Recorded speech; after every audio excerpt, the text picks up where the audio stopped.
এবার ভয়াবহ লোমহর্ষক অভিযোগ পাওয়া গেল হত্যা মামলার পলাতক আসামি শেখ হাসিনার বিরুদ্ধে। তিনি নিজে জেলখানায় ঢুকে মেজর বজলুল হুদাকে জবাই করে হত্যা করেছেন। একজন ক্ষমতাসীন প্রধানমন্ত্রী কিভাবে রাতের আধারে জেলখানায় ঢুকে একজন ব্যক্তিকে জবাই করে হত্যা করতে পারে, এটি সবার কাছেই অবিশ্বাস্য ব্যাপার মনে হয়েছিল। যদিও এই কথাটি সেই 2010 সাল থেকেই বাতাসে ভেসে বেড়াচ্ছে। তবে এবার হাসিনার পতনের পর মেজর বজলুল হুদার ছোট ভাই নুরুল হুদা প্রকাশ্যে ঘোষণা দেওয়ার পর বিষয়টি এখন টক অব দ্য কান্ট্রিতে পরিণত হয়েছে। আমার ভাইকে খুনি, সিরিয়াল খুনি শেখ হাসিনা জেলখানায় ঢুকে নিজ হাতে জবাই করে হত্যা করেছিল।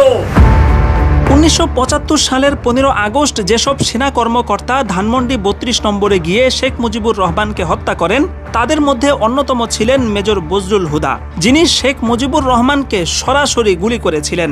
এই অপরাধে 2010 সালের 28 জানুয়ারি মেজর বজলুল হুদা সহ কারাগারে থাকা 5 জন ব্যক্তির ফাঁসি কার্যকরের সিদ্ধান্ত নেওয়া হয়। অনলাইনে ছড়িয়ে পড়া ঘটনার একটি ধারা বর্ণনা থেকে জানা যায়, সেই রাতে ফাঁসি কার্যকরের কিছুক্ষণ আগে ঢাকা কেন্দ্রীয় কারাগার এবং আশপাশের এলাকায় বিদ্যুৎ চলে যায়। সে সময় দুটো কালো পাজেরো গাড়ি কারাগারে প্রবেশ করে, যার একটিতে ছিলেন স্বয়ং প্রধানমন্ত্রী শেখ হাসিনা। 5 জনের মধ্যে 4 জনকে মঞ্চে নিয়ে ফাঁসিতে ঝুলানো হলেও মেজর বজলুল হুদাকে সেখানে আনাই হয়নি। তাকে ভিন্ন একটি কক্ষে আটকে রাখা হয়। তিনি যেহেতু শেখ মুজিবকে সরাসরি গুলি করেছিলেন, এই কারণে তার কাছ থেকে শেখ হাসিনা সরাসরি প্রতিশোধ নিতেই মূলত কারাগারে হাজির হয়েছিলেন। ঘটনার বিবরণী থেকে জানা যায়, গরুকে জবাইয়ের সময় যেভাবে চেপে ধরা হয়, ঠিক সেভাবে 4 জন ব্যক্তি মেজর হুদাকে চেপে ধরে। এরপর শেখ হাসিনা তার বুকে পা রেখে জল্লাদকে ছুরি চালানোর আদেশ দেন। জবাইয়ের সময় মেজর বজলুল হুদার গলা থেকে ফিনকি দিয়ে যেই রক্ত ছিটকে বেরিয়েছে, তাতে শেখ হাসিনার পরনের শাড়িও কিছুটা রক্তাক্ত হয়েছিল।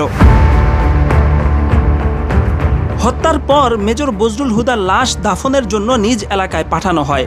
সে সময় ধারণ করা ভিডিওতে তার গলার নিচে পরিষ্কারভাবে কাটার এবং সেলাইয়ের দাগ দেখা গেছে।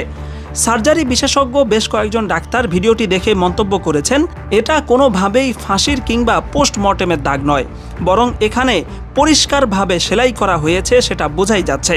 তাদের এই মূল্যায়নের সাথে জবাই সংক্রান্ত সেই বিখ্যাত লেখা এবং বজলুল হুদার ছোট ভাই নুরুল হুদার বক্তব্য মিলে যায় যে মেজর বজলুল হুদাকে ফাঁসিতে নয়, বরং জবাই করে হত্যা করা হয়েছে এবং এতে শেখ হাসিনা সরাসরি যুক্ত ছিলেন।